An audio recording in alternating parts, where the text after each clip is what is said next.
Hello, welcome back to Scum and Villainy, Persephone on actual play.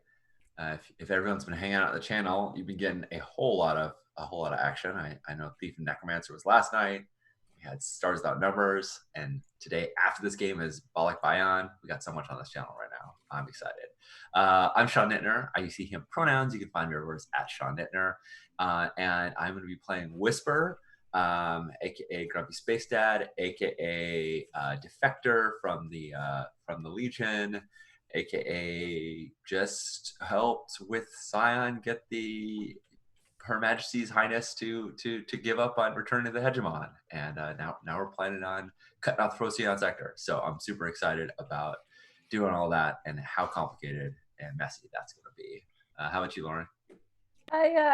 I use she, they, and I'm playing Dipper today, who uses they, them. They are like a robot with two hats, and they have ghosts in their head who are really old. They're also super old. We're trying to figure that out. My parents coming to check in on me because we're wanted and everything's on fire, so that will be super fun. How about you, Steven? Hi, everybody. I'm Steven, Silent Osiris. I use he, him pronouns, and I play Scion, also he, him, who has a very uncomplicated relationship with his family. And, he sort of promised them to return an artifact that, rightfully belongs to them, but probably really important that Dipper keeps a hold of. So we'll have to see how important that feels in the context of everything else that's going on. I mean, it's a family heirloom in the sense of like we stole it a long time ago. Right. Heirloom, right? Yes. I stole it first, so it's mine. Yeah, exactly. Yes. Jen, tell us about who you're playing today. Yeah, I realized I haven't decided that yet. Hello, I'm Jen Martin. I use she, her pronouns. I will maybe be playing Samara Vosa, the scoundrel, or maybe Ula Dyson, the mechanic. Who knows? Yeah, we haven't seen Ula in a while, so I'm kind of itching to play her. But Samara's way better at lying, and I feel like we've needed to do that a lot lately. So we'll see. Strash, what about you? Hey, I'm Strash, he, him. I'm one of the regular streamers here. You can find me on Twitter at StrashA. And I will be the GM for this strange new session of Scum and Villainy. So one of the things to talk about is I was talking to the group, and there have been a lot of very large-scale political movements that have been happening in the Procyon sector. And we've been talking about sort of big moves that Alonda, the pirate queen, was about to call her the Dread Pirate Queen, but she's not that dread. Not yet.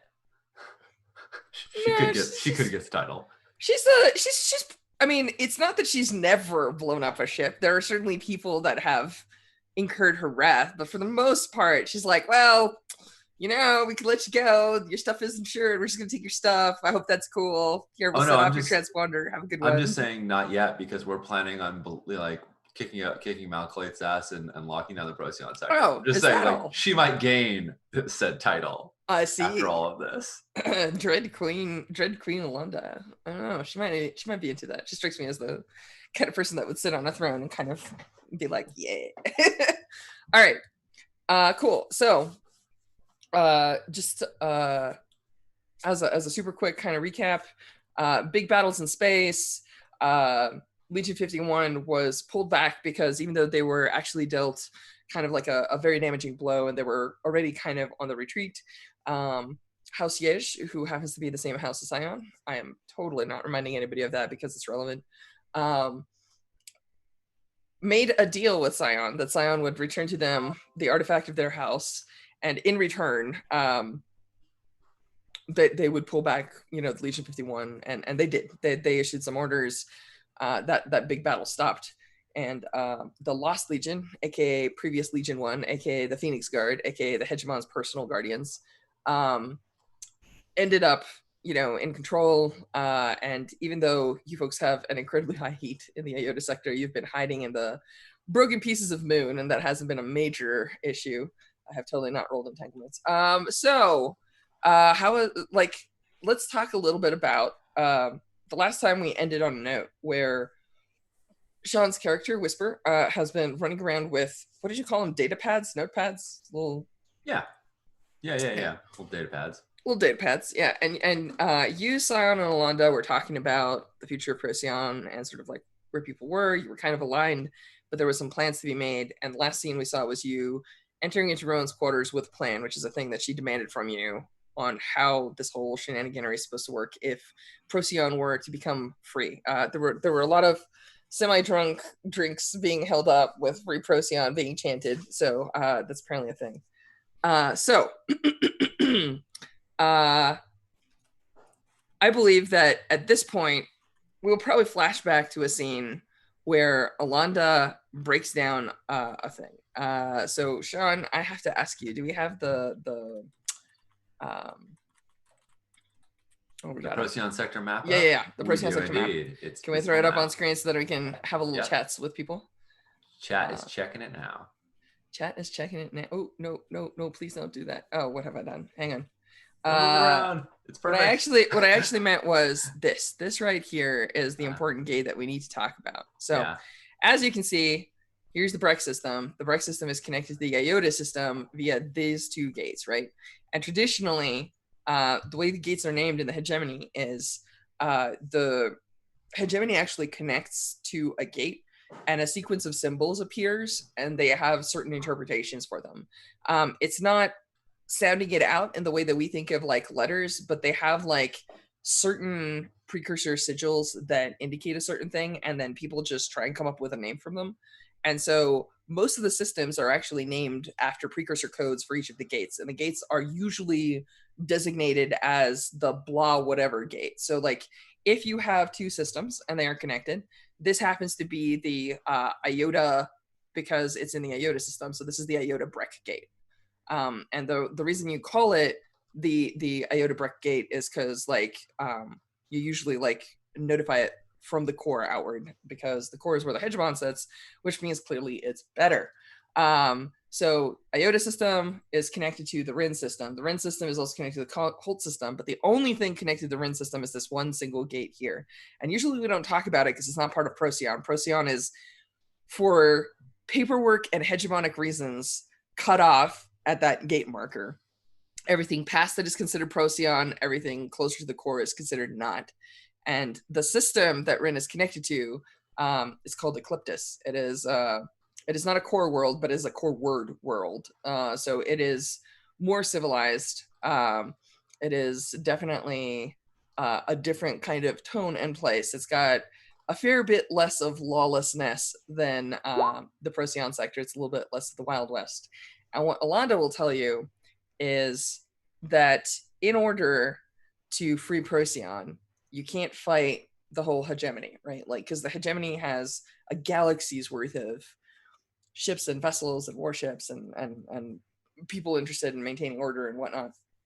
So the easiest way to solve most of Procyon's problems is to either blow up a gate, which is very dangerous because it means that you can never open it again, or to close one.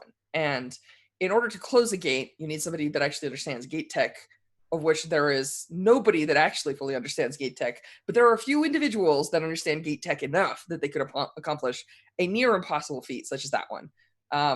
Almost all of them are universally guilders. So they're from one of the guilds, specifically the Starsmiths.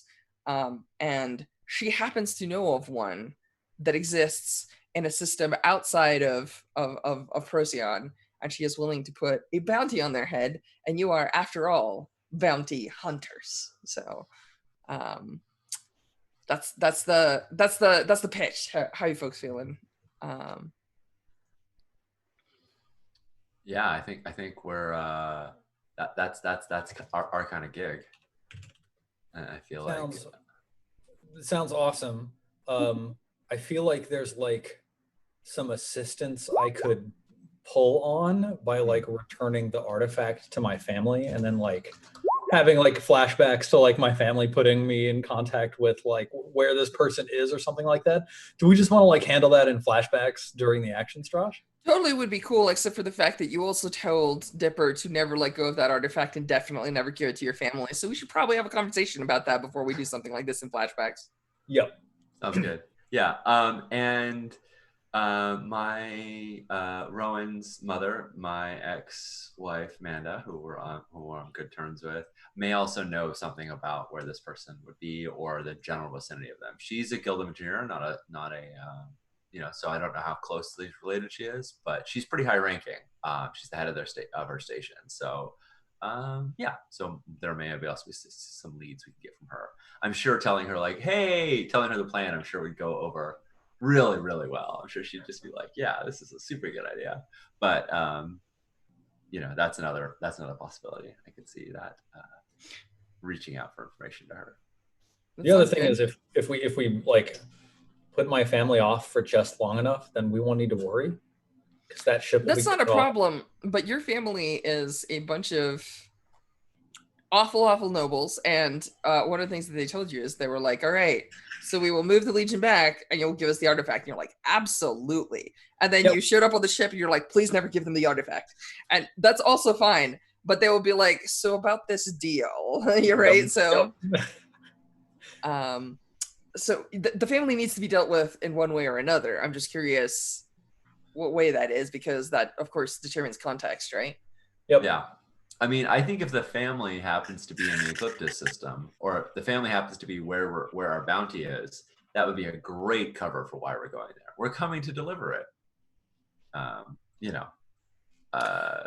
Yeah, if you recall, so let's hash out some details. You didn't actually talk about this on screen with your family, like the logistics terms, of return. yeah, the logistics of it. And I think that they had a prisoner, which you had secretly gotten some person on the ship to agree with your sway tricks. You got them to agree to pop them free and whatnot. I slipped him like some lockpick tools, and then it was like, not right now. That's right. A little bit later will be better for everyone. Yeah. So I guess the question that I have is,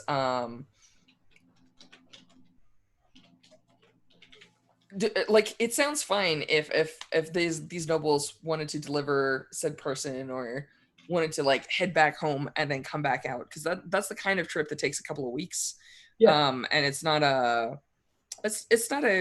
huge deal, so like they could easily be meeting you in that system if you want to try and book it out of Procyon and sort of like head there with.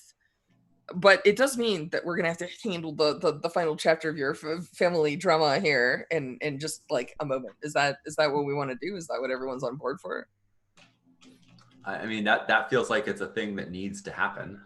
Okay, no problem. So I'm not opposed to it. But we should, this is Forged in the Right game. We don't need to like plan out. No. I was just this is a note that I need to be aware of, because if that's like a big part of the story, then we should definitely drive towards that. Like, all of us should agree that this is interesting and important and we want to bring it in. And so like if Steven's like, yeah, that's the context, we're gonna go meet my family in the Ecliptus system and we'll use that opportunity to snag someone, I'm like, all right, that's the plan, let's do it. That's so like, what type of job is it? Do you have all the things? Great, let's make an engagement roll. But yeah, cool. So is there anything else that anybody wanted to talk about before we flare our engines and head in that direction? Jen, are you feeling this being a more of a Samara gig or a Ula gig? I mean, it's probably more of a Samara gig because she's better at lying, but I haven't played Ula in a while, so I'm going to play Ula. Sounds good. Okay. Try and get the right overlay to also, yeah. Oh, sorry, I forgot about that part. Also, I just feel like we, not just y'all, right, Samara too, have gotten up to such hijinks without Ula, that the moment Ula sees that there's a warrant out for the Persephone, she'd be like, y'all aren't going anywhere without me. Right, I'm not leaving that ship. Correct. I feel like it might also be a very valuable time to have a capable engineer managing the engines. You think? Yeah. Maybe.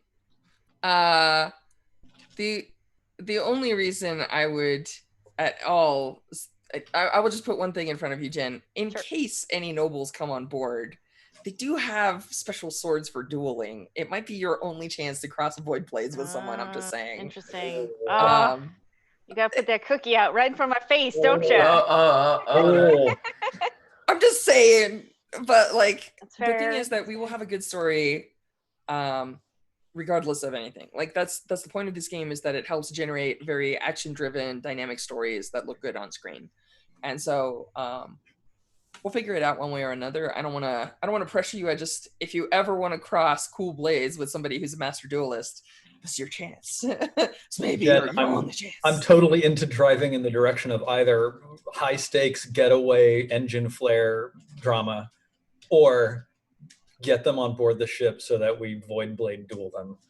I So- mean, I was like, I love the idea of crossing void blades with someone, but Samara is actively disinterested in like dueling because there's like rules in duels that. I meant it in a very generic sense. Gotcha, They might even agree, but one of the things that House Yesh is known for is they break the rules all the time. Oh, awesome. So okay. they're like, do we have money and power? We can do this. So like, yeah, they're not really.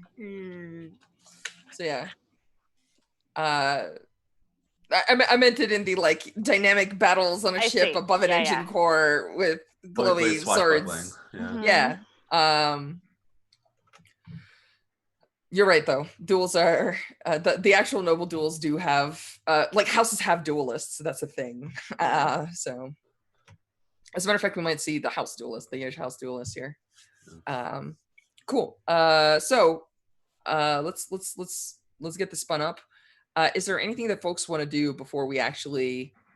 So the first question I have is: you're wanted in the Iota sector. You've never been wanted before. Yeah. So usually you're just like, yeah, we just jump the sectors where we need to go and we do our job. And I'm like, cool. Let's just like talk a little bit about how you passed through the gate. It's not a big thing. The only time we've actually zoomed in on that is when Alanda was cocooned to the outside of your ship, and that was kind of a deal. Yeah. But now you have a wanted warrant. How do you get back to the Rin system? To help get, folks organized and prepped for a jump to Ecliptus, whether Ula is boarding or not. Like there's one last piece, which is like how do you get the hell out of Iota? Right. I feel like of all of us, I mean, is Alanda coming back with us? Is that her plan, or is she staying here in Iota? She can do either. Okay. It's not. I guess it doesn't. She doesn't have to come with us. But I feel like of all of us, like Alanda would be a person who has experience traveling through gates when wanted. Maybe not. Maybe that's why she just hung out in Rin all the time. Yes, that is correct. Yeah. I was gonna say the last time she went through a gate while wanted, she literally punched her way through by blowing apart the Legion ships. Nice. So, well, Jen, if you're bringing back Ula, maybe this is when Ula could like change the signals of the Persephone so she reads the different ship, and we have like sort of a forged identity. I don't know if that's something that sounds fun to you. Yeah, I mean, I'm leaning towards Samara because crossing Void Blades sounds amazing. Nice. Okay. And I haven't seen the Void Blade. We haven't seen it for a while. So, but I was gonna say, Samara has like 4 credit, so like she could just throw money at this problem. And I feel like she's got the connections to get shit done. Also true. So yeah, if Ula couldn't like change the signature, Samara knows a person who she can pay to do that work. And yes, the cat has totally straight up stolen Ula's hammock, and Ula is probably actually going to be okay with it when she finds out. Right. So cool. So is that do you want to just spend a cred and acquire asset, ship disguise or whatever, like fake transponder for a mission? I mean, unless somebody else wants to do a thing, I'm actually, super cool with that. Yeah. That sounds very it sounds very Samara, right? Like nobody else here is really a pirate. Exactly. Of any, she's got the one being like experienced in escaping, having a warrant out for her. Yeah. Is there anyone specific from your friend list, or do you wanna be like, Raquel, can you make a fake transponder? Of course I can, but why would I? Like, I don't know. What's the plan here? Oh yeah, I have a friend, Aura, an info broker. Oh, nice. Yep. What does Aura look like, and what's your relationship with them like? Well, it's an up relationship, so it's a good one. Oh, great. So it's a really close friend. Yeah. I don't actually have like a super strong preference on what she looks like. I get the impression that like I have a bit of a history with her, right? Getting information. And but we're not like super close, right? It's like a long distance friendship. Okay. Were you super close at one point, or is this just like a business partnership that's lasted for years? You know what? I actually think that there was like a hot second where they were like, "Hey, we could maybe try something." No, okay, all right. Continue. Sorry. No, that's yeah. I mean, they like it was like a maybe, and then they were both too chicken to do anything. So It's a lot of that in poor Samara's life. yeah. All right. Cool. No, I think that's fine. You just reach out. So here's the thing. Let's figure out what the effect level of this is. So you get to roll some dice. Acquire assets is going to cost 1 cred because it's buying an extra action, right? Yep. And you get 1 die because your crew tier is now 1 and you are not complete garbage. 2, you get a die for using a friend on a downtime action. So please roll 2 dice. And the way this works is if you get a 1, 2, 3, you get an asset that's poor. It means that it's going to be roughly tier 0. If you roll 4 to 5, you get a tier 1, 6 to crit 3. And depending on what you roll, you can buy up the tier of it. Now, you only have a level 1 wanted warrant. So as long as you hit like tier 1, tier 2, it's probably enough to cover you and hide you, because they're looking, but they're perfunctorily looking. It's almost like, they check IDs, but if you have a fake ID, they're not going to look too closely because you're not like horrifying murderers would have done things that are so bad, actually technically maybe, but I mean, yeah. I mean, we have. Okay. All right. Take a look at Rolling roll 2 20 here. dice.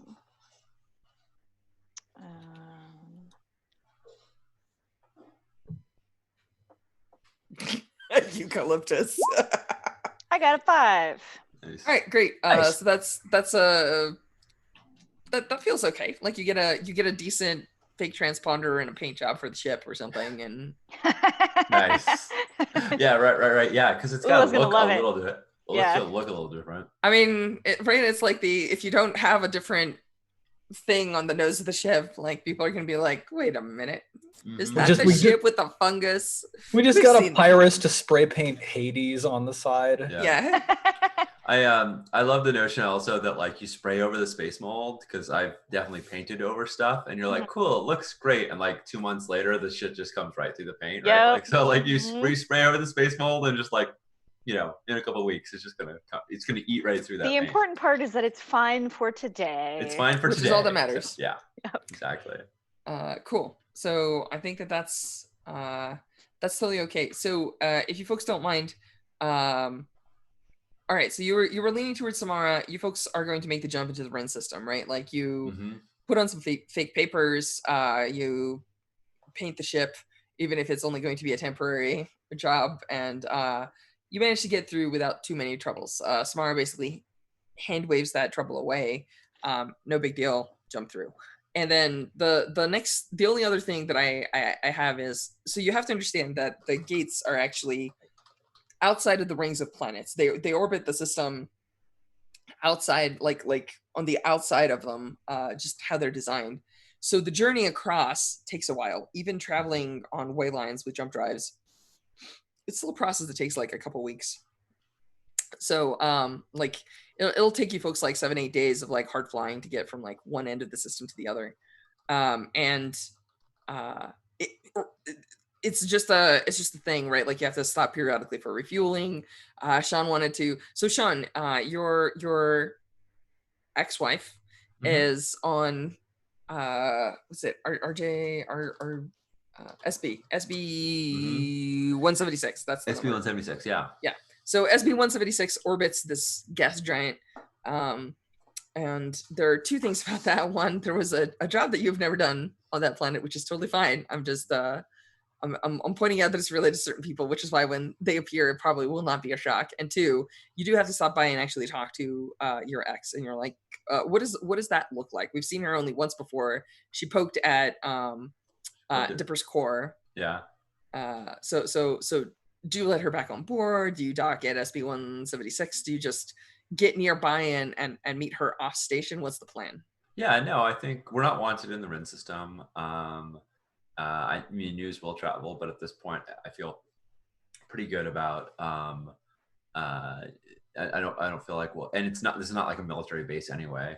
So I No. think we see Persephone, docking up against the station, and Whisper walking down one of the hallways, and like. So I'm gonna pause you for just 1 second. So far, Sure. most of the places that we've been have had that. I want to say like a more of a Firefly slash like BSG look. Like we see a lot of metal panels, we see a lot of like graded walkways, we see a lot of like wires and tubing that you can see through mesh. It definitely has like a look of a lived in mechanical environment. Like space stations that you're on, ships that you're on definitely have like a military and kind of like a very strong iron, like blue and gray sort of motif going on. Nobody bothers like painting over the walls. It's just like metal walls and stuff like that. When you step onto 176, it is nothing like that. It is pure white. There are no angles, like there are no like corners in the walls. It's all curves. When you step off, the first thing that happens is a hologram activates to inform you about the things that are supposed to happen on the station and offer to answer questions when it's just a recording. Like the Guild of Engineers is a much higher tech level than you've seen. So you're like, this is not a military base. They have weapons that will obliterate you. Like they're not armed in the sense that they're not armed to the teeth or anything, but they definitely have a very different presence, right? And like 176 feels nothing at all like anywhere you've been because they project artificial skies on all their ceilings, holographic skies with weather patterns, and like it's absolutely different, right? Like this is the kind of place where there are like little hover robots that fly around, like carrying messages and doing things. It's They just sound like this is a very different genre of sci-fi. You're just like, what just happened? Like you step off of your gritty, danky little ship with like the space mold that's already started to chew through 2 days later, and like when you step on board, like it's the like, welcome to the station that orbits Vet. I am here to be your assistant. Do you here are the rules that you must follow. Please observe them very carefully. Do not stray outside the areas demarcated as this. You are granted a visitor's pass. Are there any questions I can answer? And it's like very, very different than what you're used to. Like most of the time it's like and it's just like a menu or something. You're like, fuel, show me grub. But like here it's glitzy, right? Like it's got black glass panels on white walls kind of stuff. It's like Star Trek Starfleet kind of. I think Whisper, like I'm not wearing my jacket. I think Whisper like straightens his jacket and then like looks in one of the walls that has like a reflective surface and like takes off his glasses and is like, trying to fixes his hair, kind of like reaches in a coat pocket, like pulls out some little contacts that he never wears because he doesn't like them, and tries to giving you a look this whole time, and tries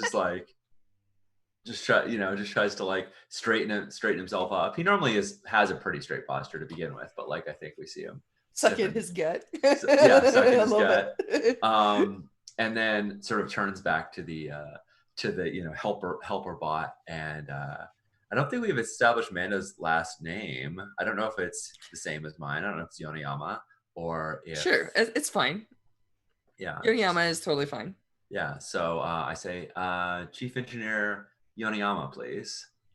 And I think, like, you see the hologram, like, shimmer for, like, 2 seconds and says, Chief Engineer has been notified. Please hold. And then, like, approximately 5 to 6 seconds later, this little Urbot like flies in and goes, this will be your guide. Please follow them to Chief Yoniyama. And then, like, it'll like blink like a little like blue like Chief Yoniyama with like an arrow, and then like right, like it looks like you're at an airport and it's like holding up a sign. Exactly. So yeah, it's the truck, it's the guide truck that like everyone's supposed to follow when you're Whisper looks back over his shoulder, blinks at everyone because he's still not quite used to the contacts, and he's just like, Okay, here we go. And carries on. Is everyone coming with him? I mean, I'm more I than was happy. just gonna say, I feel like Samara's like, oh, are we all going? To see You don't your have head? to. If you're freaked out by this, by the way, this place has a lot of cameras and observation stuff. Like it's much more tech oriented than a lot of the places that you've been.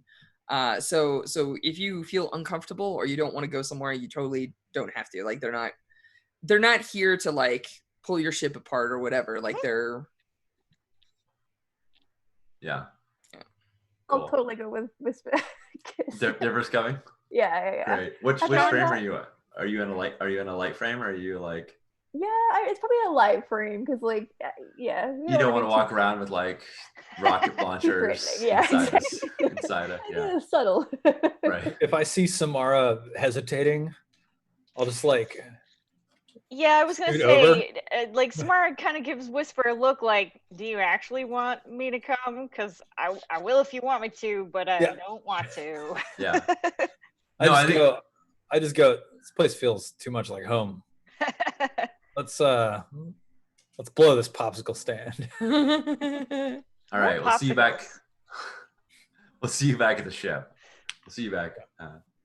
Yeah, we must have some name that we've given it is temporary one, but you know we don't really need that anymore. So we've gotten through the gate. We'll see you back at Persephone.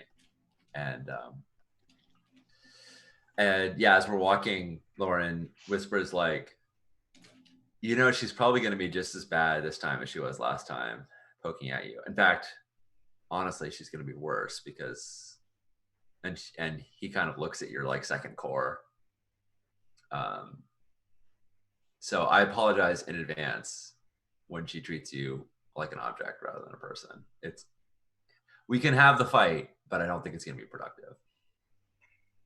I think Dipper then gives Whisper a look, and I think you can kind of tell that Dip is trying to figure out how to ask this question delicately, but really can't ask it delicately. And so it's like, can we trust your ex-partner with this information? And then sort of gestures to their two cores.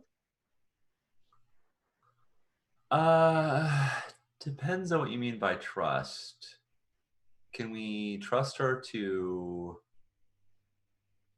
not share it with the powers that be? Yeah, she knows her daughter is leading the Lost Legion, and hasn't ratted her out yet. She's not that much of a hegemonic loyalist that she would like turn us in. But can we trust her not to want to study you? Probably not. I think Dipper considers that and says, I would prefer to be by your side, even if it comes at that cost. So as a point of note, as you folks are walking through the hallways of this thing underneath the glorious sky, Yeah. Taking that in too, looking up. Dipper, your wow. ghosts are like looking like the one that's the teacher is like so like they look at the little herbos that are flying around, and at first they just say so many, and you think like, oh, there's a lot of herbots here or something like that, and then they go like, so many digits on each of these. How long have we been away? And like looking around this place, and then they go, what have they done to all of them?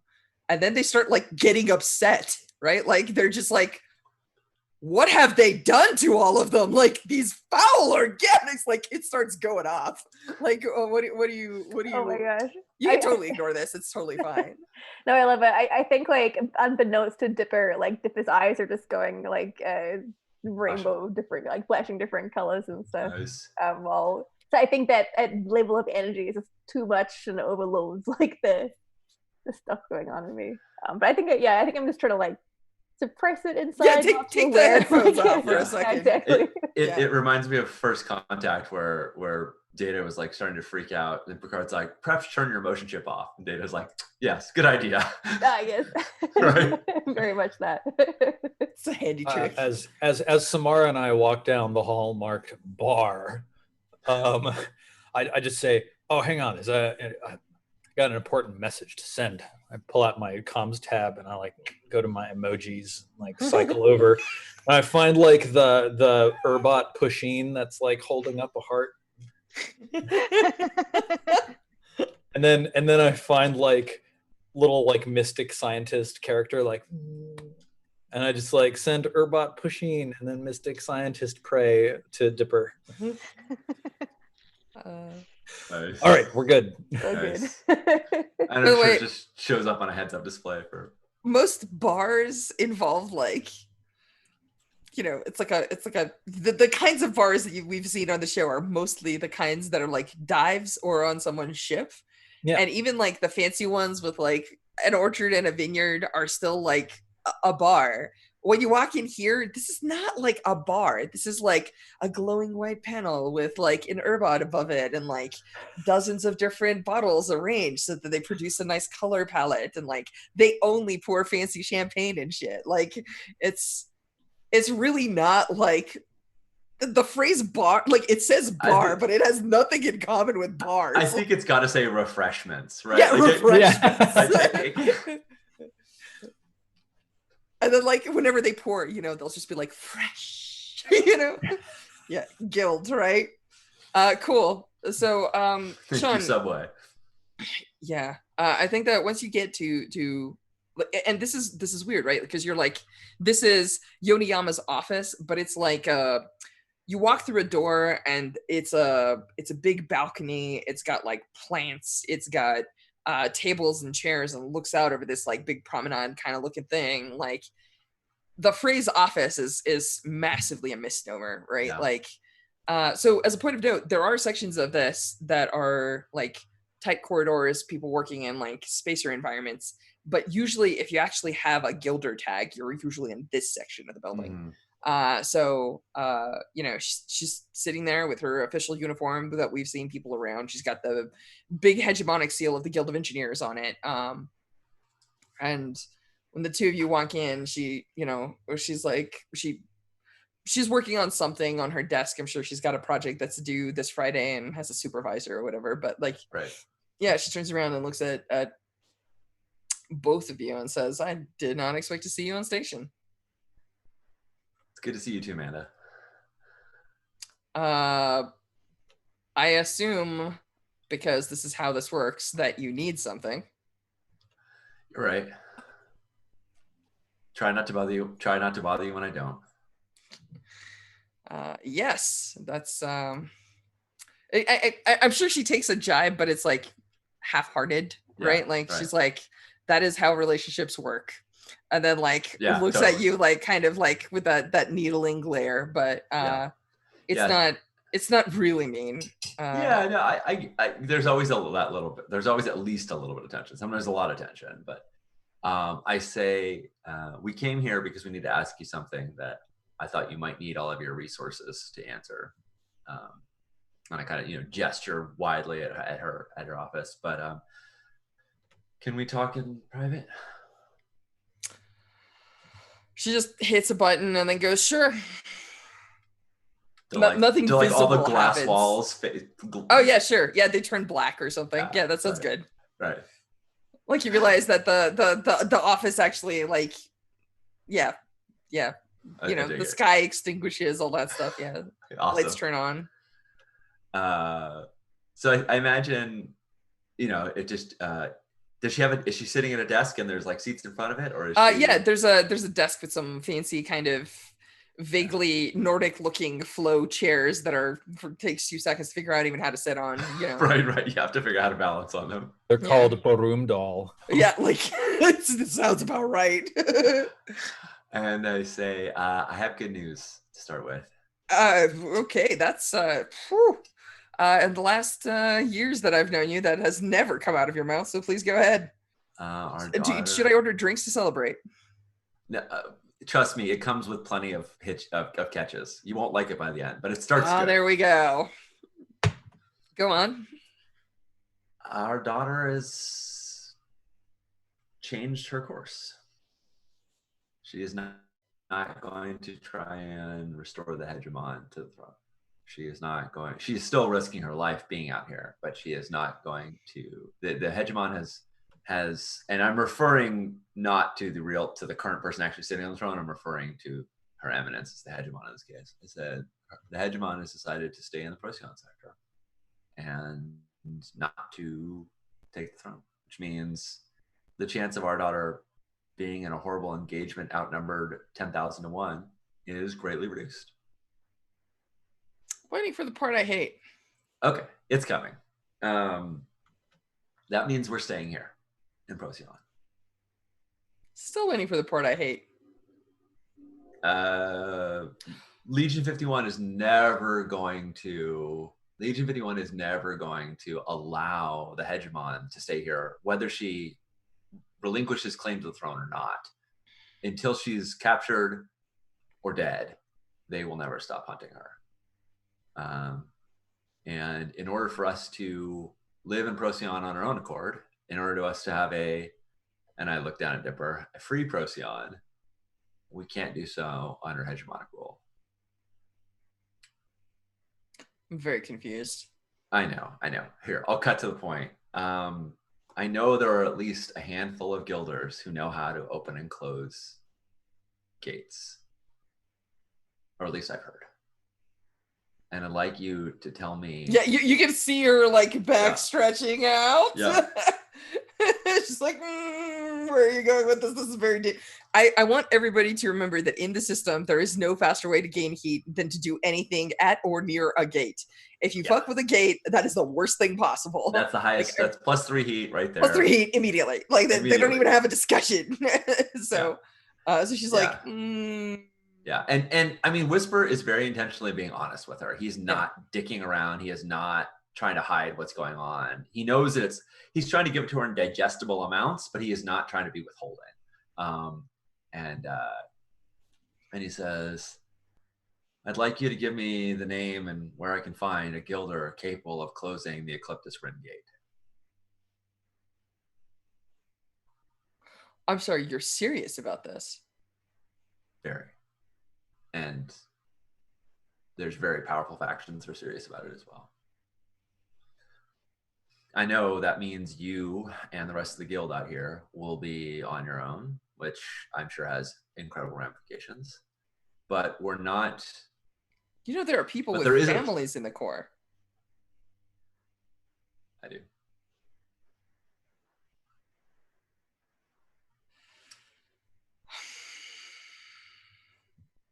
All right, what do you need from me? A name and a location where I can find somebody. I know there's only a handful of the people who know this information, but I don't know who they are. Yeah, she I'm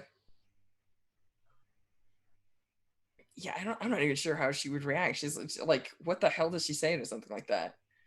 I think what she says is, this is above my pay grade, and then like hits a button and like a little holographic console comes up. She types a bunch of stuff in, and it's obvious that she's doing like some sort of search. Right. And this is the whole reason why Whisper wanted to come here rather than call her off station, because he figures she probably needs the resources that she's got here to find this information, right? Like it's like, otherwise he wouldn't have risked bringing everyone here in the first place. So I think she says like the search will take a couple of minutes, but she says, if you want to go you don't back, think you can actually pull this off, do you? I think if I don't, then our daughter's going to die in battle for a pointless cause. And a lot of people will, but that's a good angle. But a lot of people will, but I care most about her daughter. And you're right, I will be separating families. And that is a tragedy, but I think it's less of a tragedy than what I foresee otherwise. Choosing between the lesser of two great evils. All right. I don't know. You want me to make a consort roll to see how good of information I get? Because this is I love that. definitely. I'm just curious because Dipper hasn't said anything yet. Lauren, if you want to say anything, if you want to assist, but in doing that, that would mean you jumping into the conversation. And I'm wondering if Dipper wants to say anything or if you're going to stay silent the whole time. Oh, that's a good question. I think like this whole time Dip has been grappling with like those ghosts who are still like roaming through Dip's veins, who are very upset at what they've done to the robots. So I think is like trying really hard to concentrate on what you're saying. This is a very emotional like discussion going on. And I'm struggling to find the words that Dipper says to interject into the conversation, but I think it's the tune of like Dipper's like really trying to help.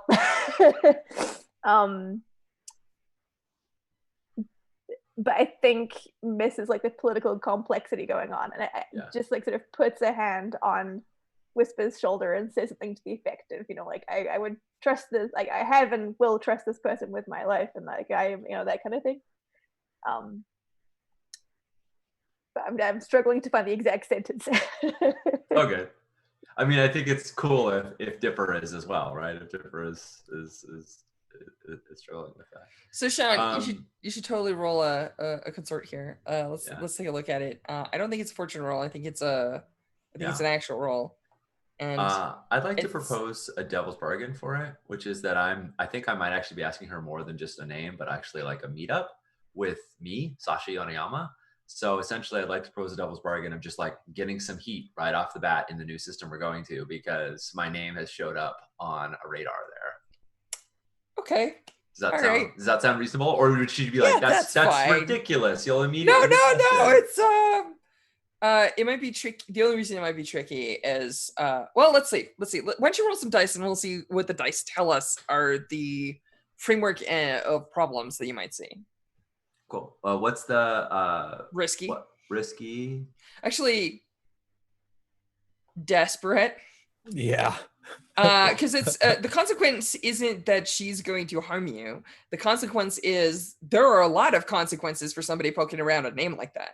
Yeah. It's like you're just like, can I have a meeting with like the Secretary of State? And she's like, well, I can pull up their name. I can even technically insert something into their calendar, but like,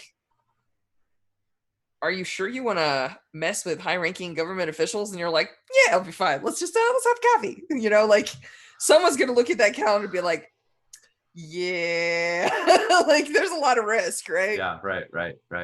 I think that's great. I think it'd be hilarious if in the calendar it says Yonayama as the right, as the person, right? And like, is that me? Is that her? Yeah, right? No, like, for sure. At subtle glance, people will not know. Okay, so risky standard effect though, or desperate? Sorry, not risky. Desperate standard effect. Yeah. Okay. All right, let's see how that goes.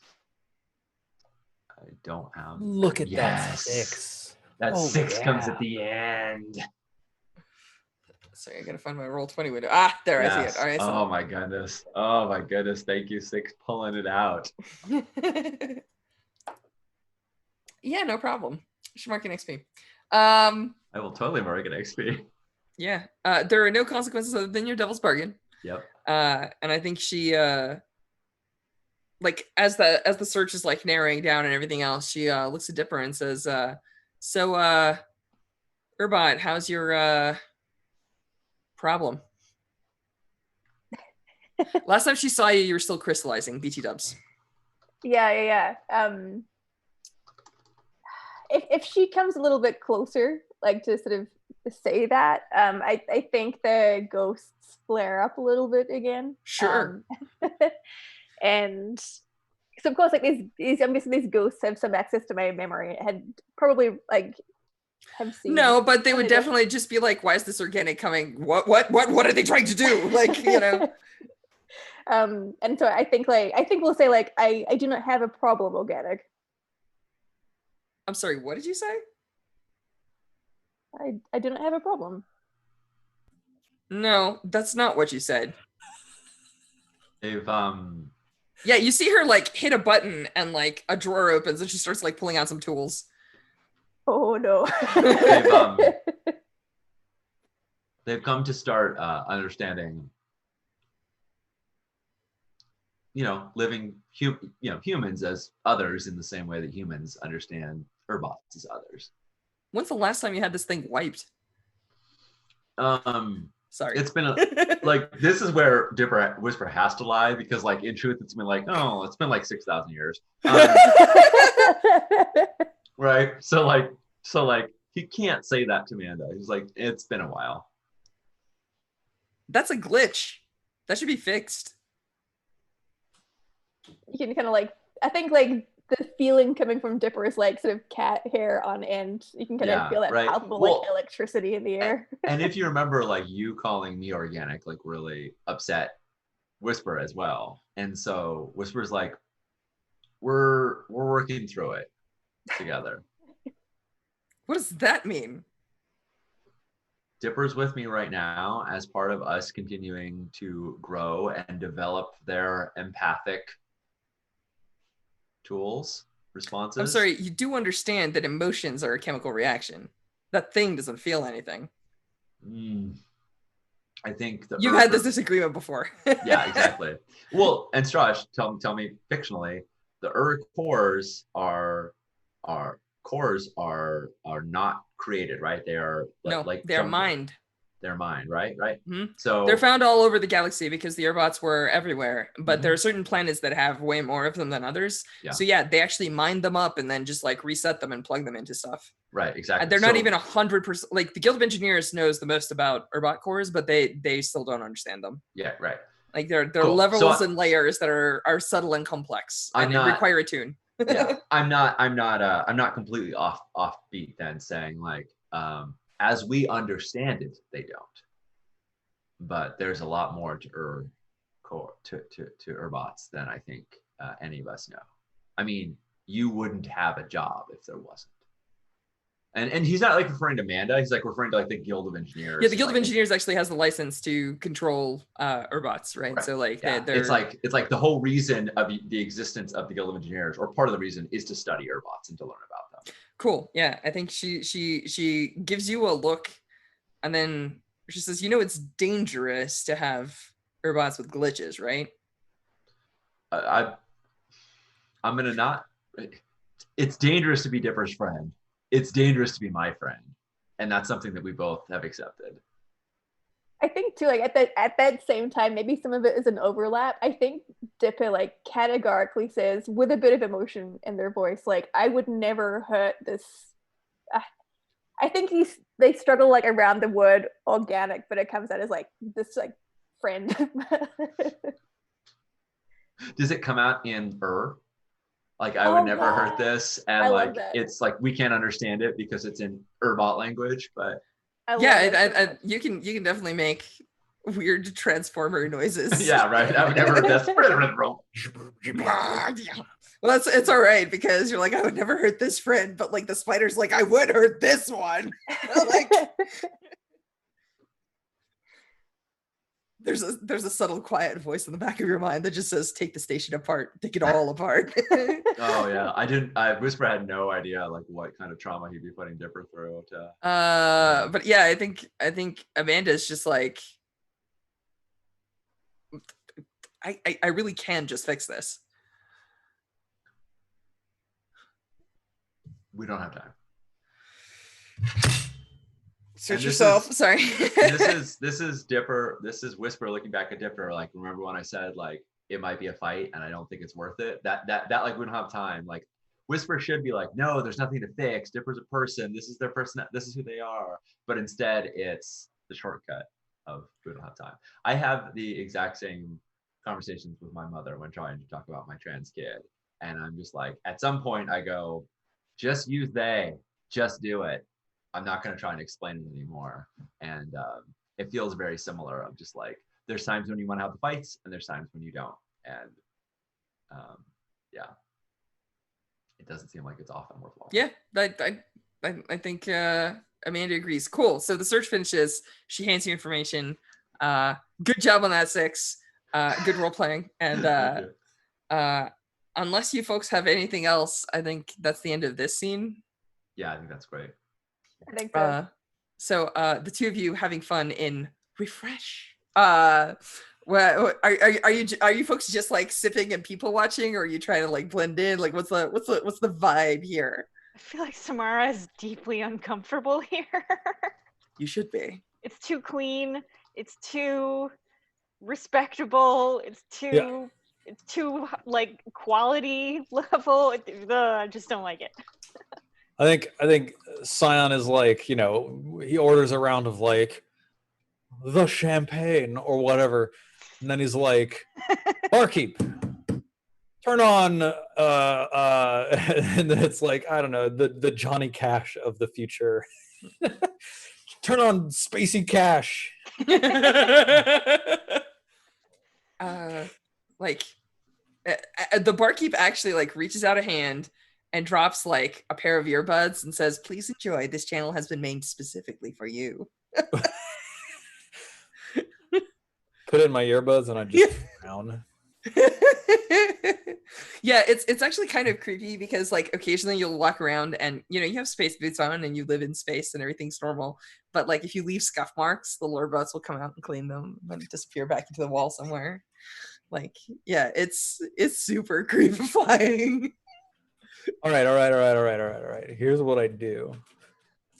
I take out my compad and wait, let me look at my character sheet.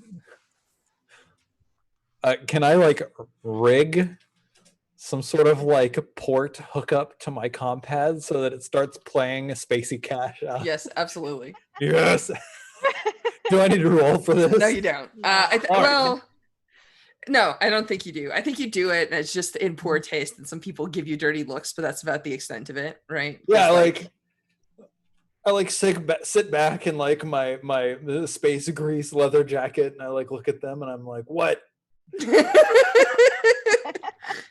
You got a problem with this? At some point, Samara's like, you know, I never thought I'd miss Ula's cheap whiskey.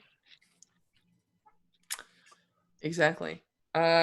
Cool. So the only thing. Oh no, actually, there's another thing. So you folks are like, all right, great. We have this information. We have data. We're gonna go through. We have a meeting. It's set for X amount of days from here. Do you folks want to stop by the cove and say hi to Ula? What's the plan? Yeah, I feel like it would be really, really uncool not to tell Ula what we were doing with her ship. Given that we're Jen, do you want that on screen? Yeah. I have strong feelings either way. Yeah. We can. Yeah. Be fun. I just have one question. What is the vibe around Nita on the ship? The vibe around Nita on the ship. That's a good question. Is she in the pilot seat? Because traditionally that's where we see Whisper, right? Yeah. There's also a co-pilot's chair. There's a co-pilot's chair. Are you kidding me? Jesus, old man, I can fly circles around you. Yeah. Yeah, I wonder what that's like. Whisper hasn't had a lot of interactions with her. He was a flight instructor. I'm sure there's things that she does that are super impressive to him, and I'm sure there's things that she No. does This is totally okay. I will tell you everything you need to know. You're 100% the flight instructor at Top Gun, and she's 100% Tom Cruise. Like Yeah. that is exactly what we've got here, right? You're like, you're a hotshot young pilot with incredible reaction speed, and you have potential, but you are too much of a maverick. Yeah. So like.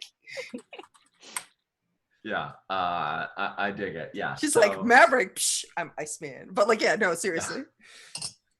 All right, that's enough Top Gun references. Let's just move on. I mean, we haven't had any shirtless volleyball yet, so I don't know how that could be enough Top Gun. It can happen. So. Yeah, I think. Yeah, I think.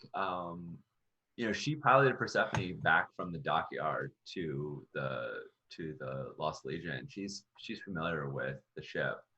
I don't think Whisper is so like attached to that. I think we see like a moment of he comes into the cockpit and she's already there and like she's like, I'm ready to go. And he kind of goes, okay, and he like dusts off the co-pilot seat.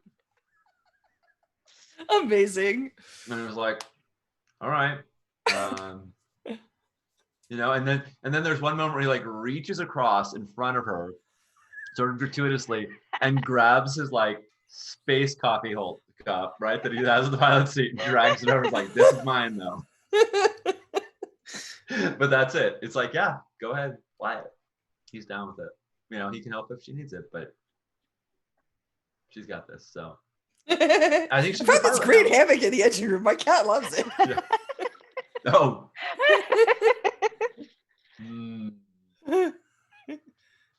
Yeah. I would like to retcon a little bit and say that Ula has always said no pets, and she allowed the void eel because she loves Dipper. But I'm looking forward to her seeing a cat occupying her hammock.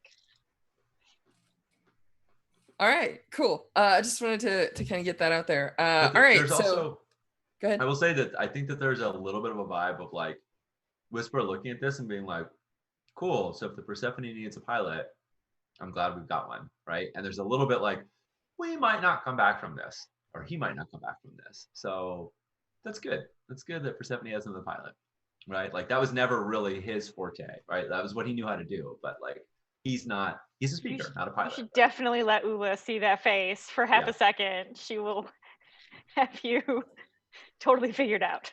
Nice.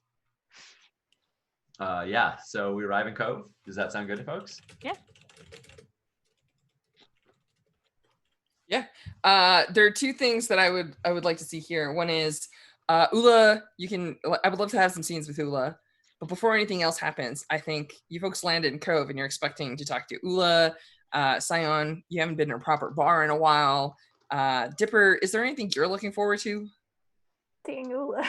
Oh yeah, of course, it's gonna be totally lovely. And of course your ship docks, everything's normal. You have, a storm drive, you fly through the stuff. The door opens and the first thing you see is a terrifying 9-foot monstrosity in a kind of rounded shape, extremely heavy spacesuit with a glass case for a head, with a skull with blue flame floating inside it. And it goes, Dipper!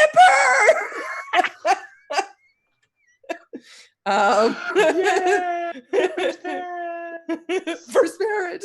No, it's technically second parent, but yes. It's really funny because even all the pirates are just like, that is too freaky. We are not messing with that. But it like this person is absolutely charming. They're just like, big and trundly, and they've got a big spacesuit. So like they turn sideways to like walk through the airlock, and there's no like malice emanating from them. It's just that they look terrifying. They look like some horrifying space version of like Ghost Rider, right? Like it's just so yeah, Dipper, what do you do?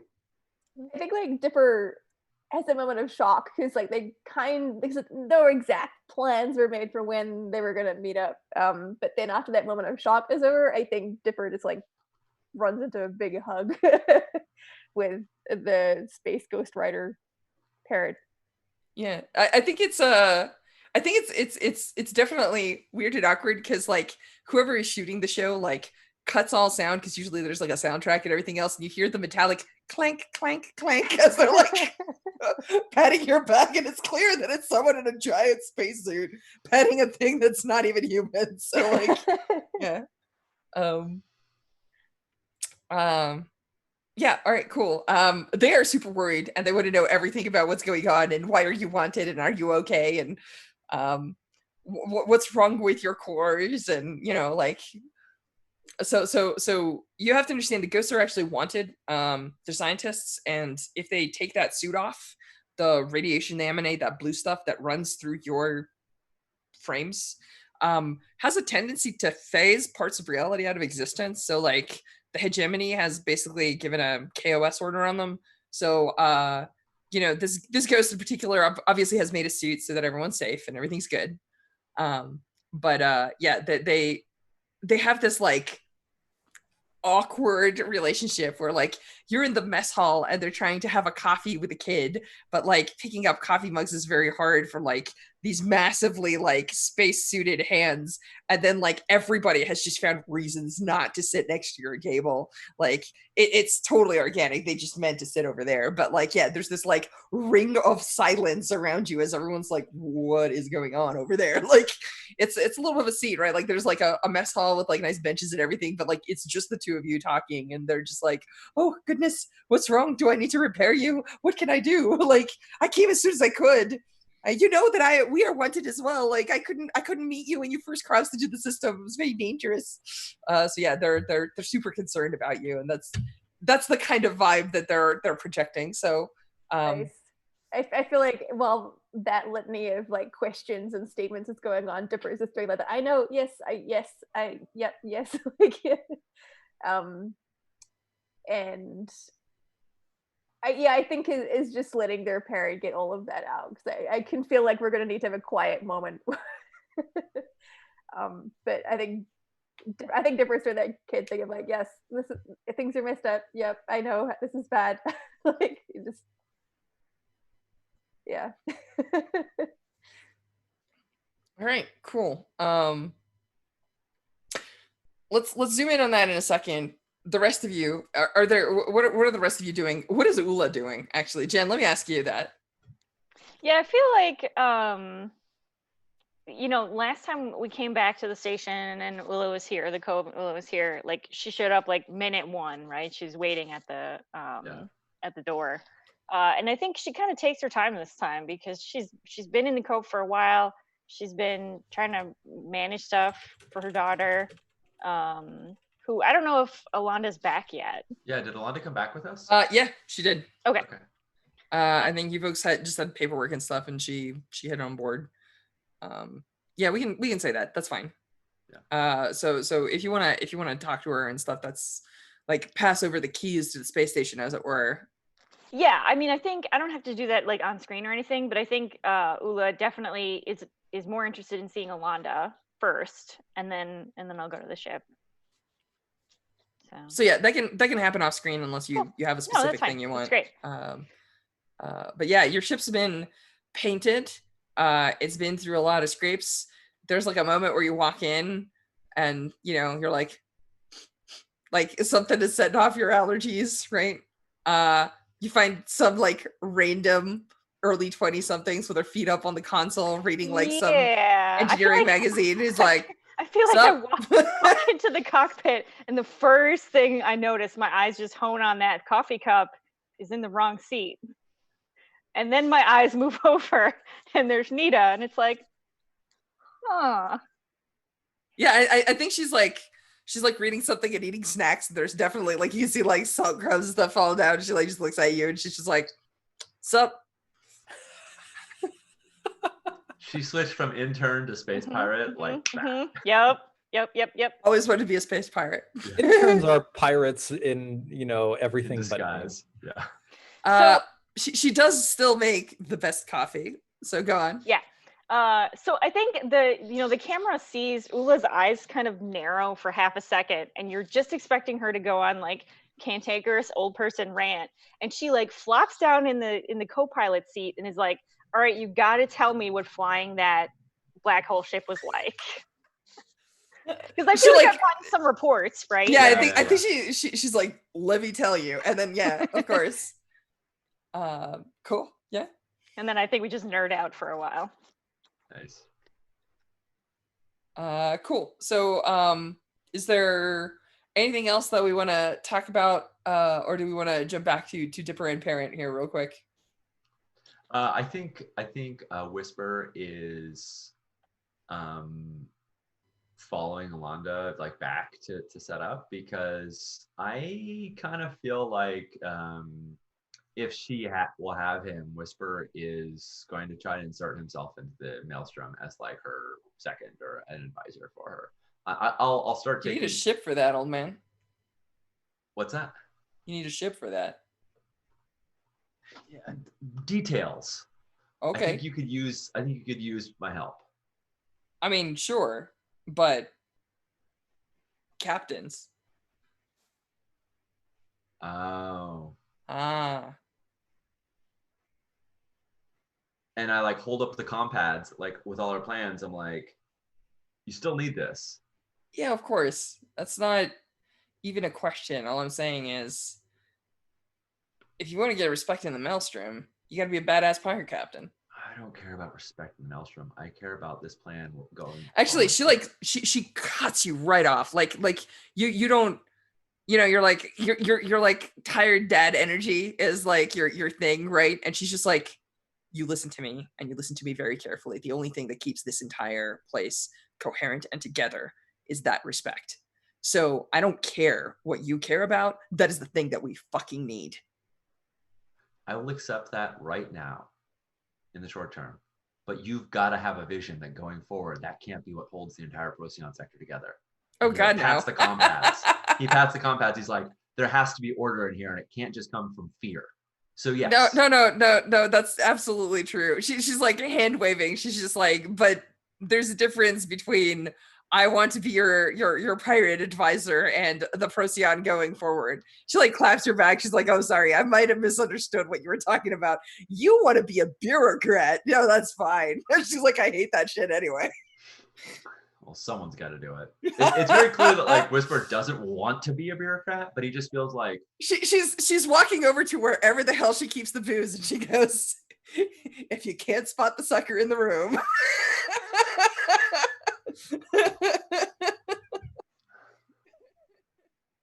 You want to volunteer to do paperwork? I love it. Yeah. Yes, please. Yeah. So cool. That's I will in downtime action start working towards making her a contact, because I think that sounds perfect. Great. So yeah, Dipper, what is that? Like, obviously there's like a conversation where you talk to your parent. What I'm less interested in what you tell them and more interested about what you keep from them. That's a good question. Actually, more interested in what you try to keep from them. That may involve rolling, because parents are pretty good at reading kids. Oh, definitely. Oh, that is such a good question. I think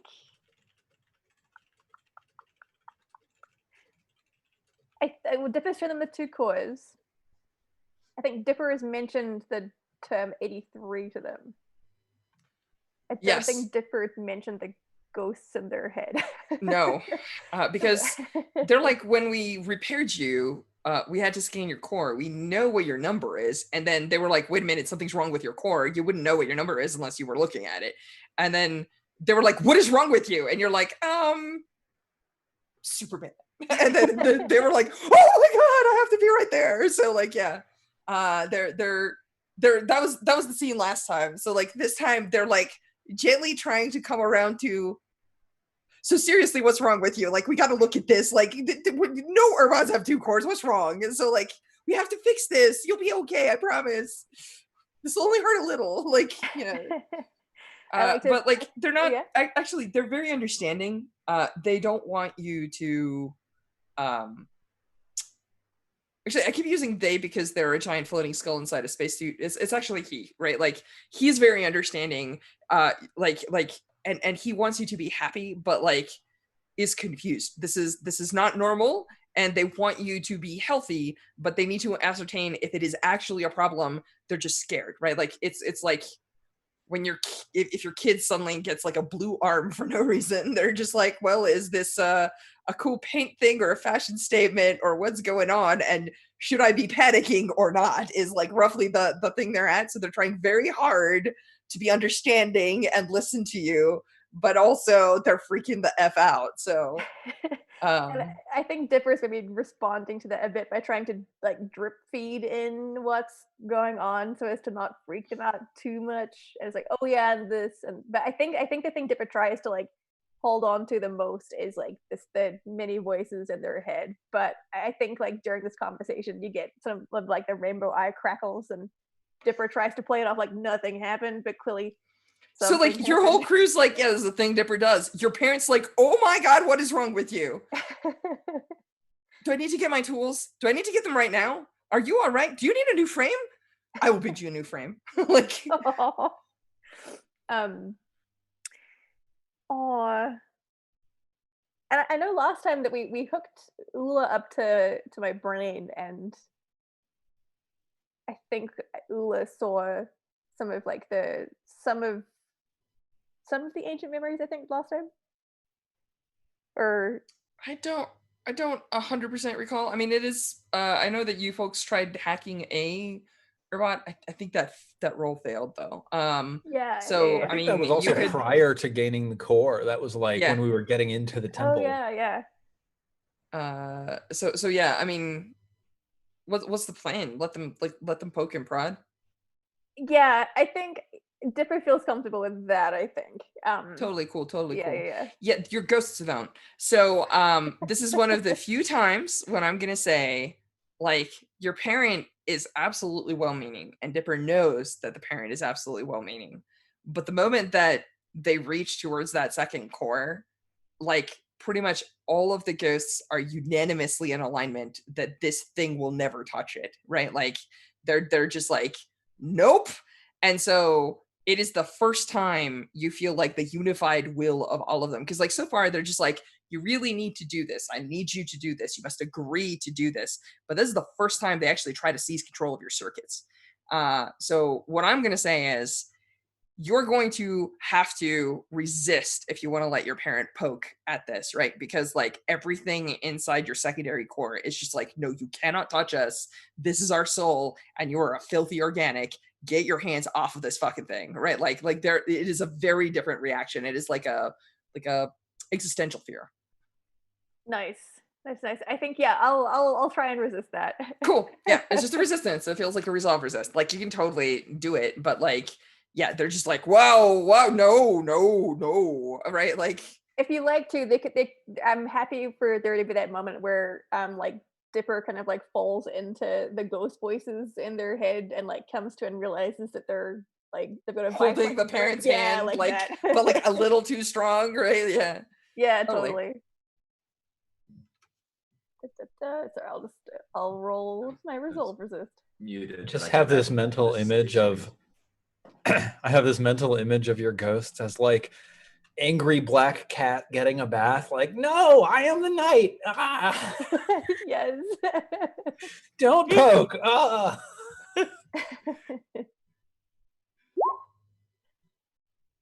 Oops. Oh yeah. So No, that's fine. 2 stress, right?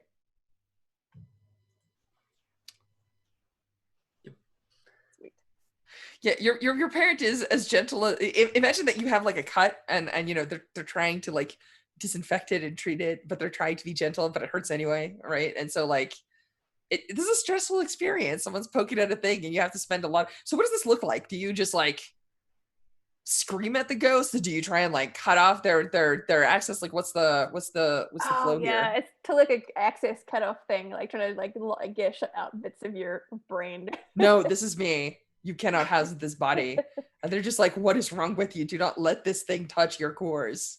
And like I think I also sort of relied on that way training to do it, like just trying to find that sort of zen calm space that I've been like meditation. With. Yeah. Yeah, like, it's tune all of that out. Yeah. I think there's probably like a lovely image of just like different meditating in the middle of that crystalline room that we see, and just like all the ghosts like beating on the walls outside. Like, oh yes. Yeah.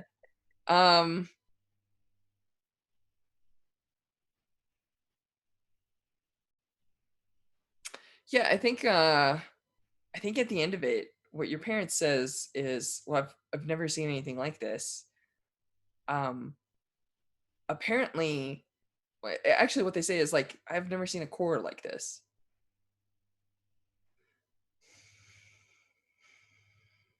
Did you not see this before when you fixed me? The second core? No. You were crystallized at the time, right? Like, I think. Oh no, at the beginning.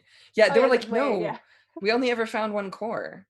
And as a matter of fact, your core was already in a partial frame. You had a strange stone body, like we had never seen an herbal like that before, but definitely just one.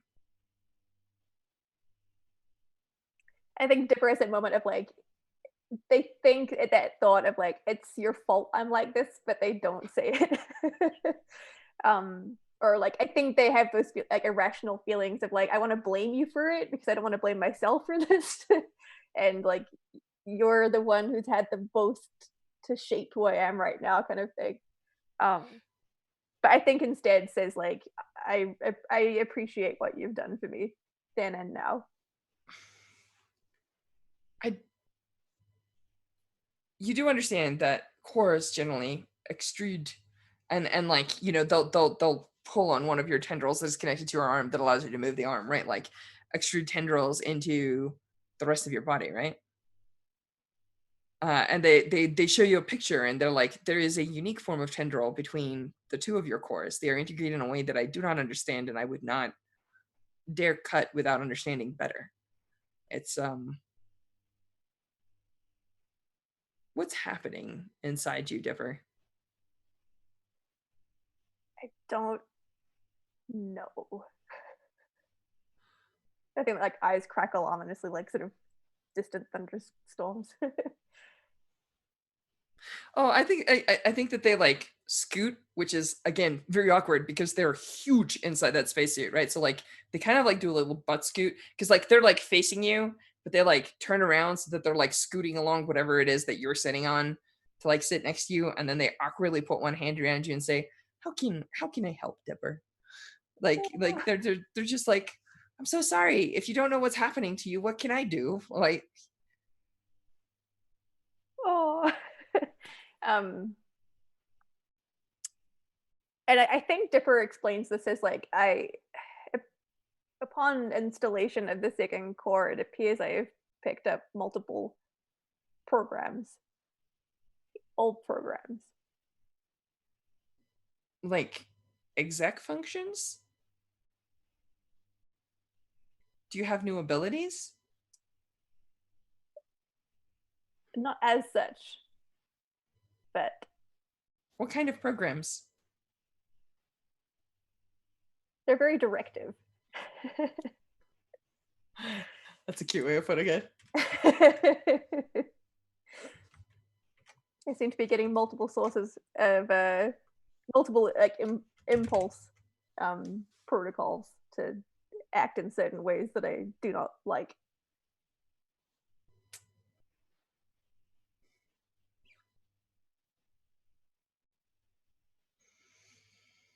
Oh boy. Child raising books do not cover this. We can also, oh yeah, we can cut there if you like, or we can keep going.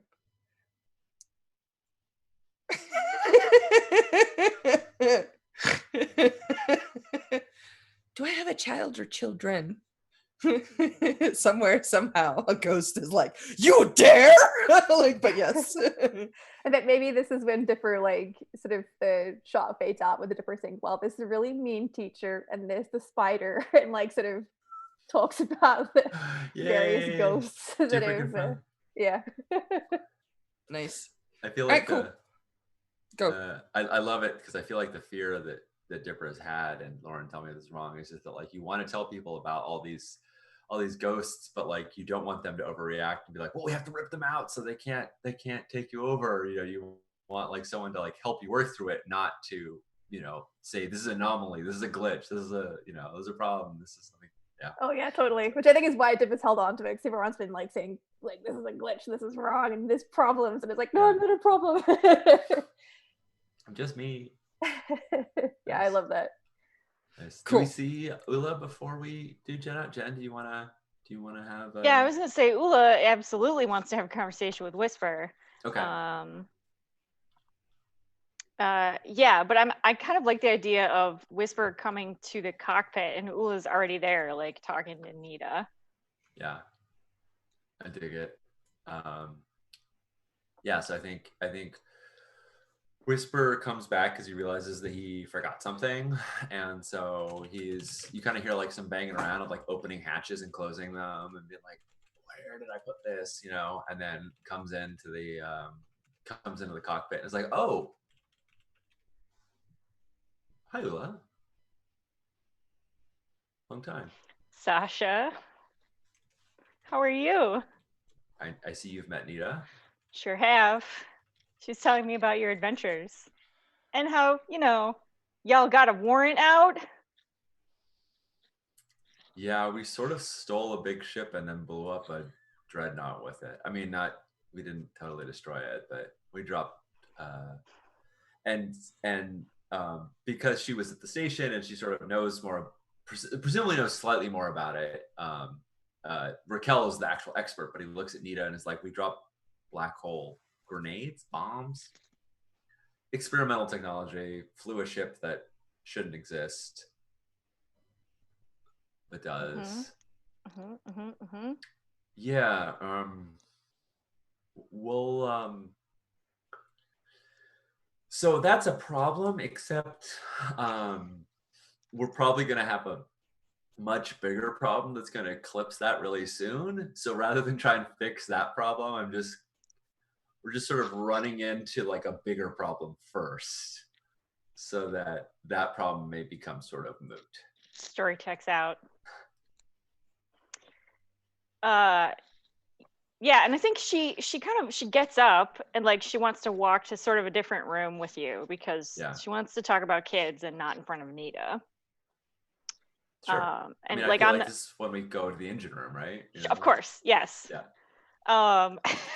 And I'm sure there's like a small part of you that's like, oh my God, Ula's gonna see the cat, she's gonna freak out. And I think what actually happens is Ula sees the cat on the hammock, picks the cat up, and I don't know that the cat loves being picked up, but Ula just does it because Ula.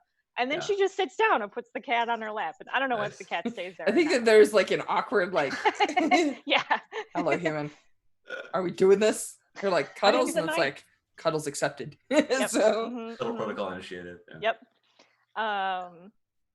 Yeah, and Ula kind of gets real with you, like, hey, thanks for making sure my daughter didn't die. I was legit worried. Oh, and he kind of is a little surprised when you say that. He's like, I've never thought that was. I've always thought it was more the other way around. But yeah, I'm glad that we could help. She's perfectly capable of taking care of herself, but that battle could have gone really badly if that dreadnought wasn't disabled. So, absolutely. What about your daughter? She's come around, sort of. Come around as much as I think she's going to for the now.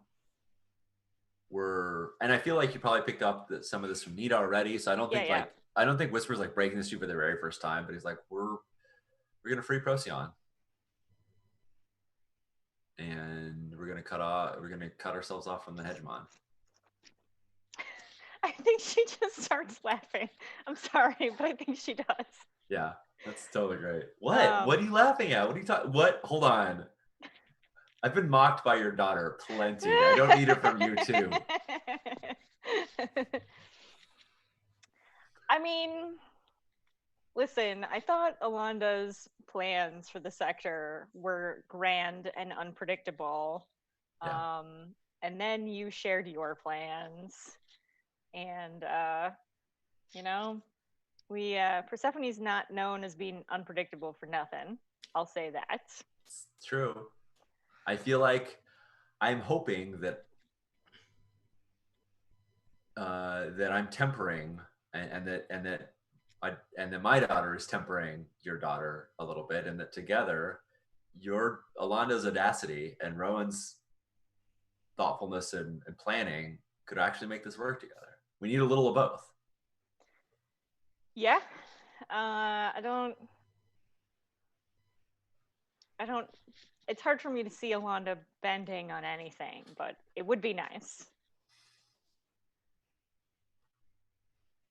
What about Dipper? How's Dipper? Oh, that second core has been playing numbers on them.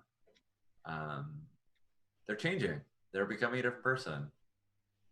I was afraid for a little while that person wasn't someone who cared about us anymore. I think they're just in a transition right now, and they might be for a long time. And we're going to have to deal with the bumps along the road. and weird things. If they call you an organic, just try to roll with it, I guess. I mean, they've been called an it a million times, so Sure. I mean, maybe we can just deal with it. Yeah. Yeah, I was afraid for a little while. I genuinely thought that they just changed completely. But I think that there's Dipper, and there's this new core, and then there's the Dipper that is also all of that. Mm-hmm. And you know, it's not divisible at this point. It's not like there's like textbooks about two core Urbots to refer to. Nope. And what about the Prince of Persephone? How is dear Scion? Oh, he made a really bad deal with his family, and he promised them to return that artifact to them, which he didn't. And now we're gonna go pretend that we're going to in order to kidnap a Gilder who can hopefully close the Eclipsis Rin Gate. It's a mess. I don't know if Scion or I are coming back from this, honestly. And when you say that, Ula gets real still. Like, what makes you say that? I think Sion's family may. I think we both have enemies that are so determined to make us pay for what we've done that we won't ever be able to knock them off our trail, even if we close that gate.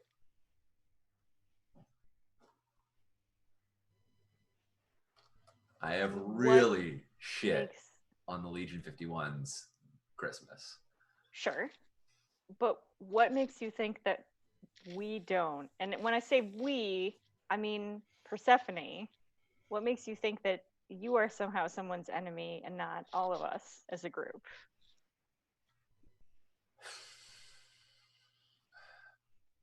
And I feel like we've had similar versions of this conversation multiple times. And Whisper's sort of like, he kind of sighs and he's like, because it's my name on the calendar invite.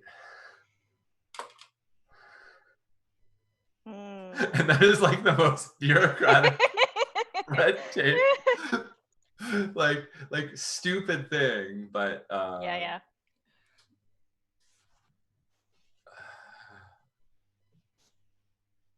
I don't know. I'm not giving up. I'm not trying to be a martyr or a nihilist here. I'm just saying, I don't know what's going to happen when we try to do this. We are doing something on a scale that we've never considered before, and I'm committed to it. And that might mean sacrifices. I think she kind of rolls her eyes a little bit when you say sacrifices, because it's such a lost cause thing, right? Yeah. It's such a lost Legion thing to say. All right.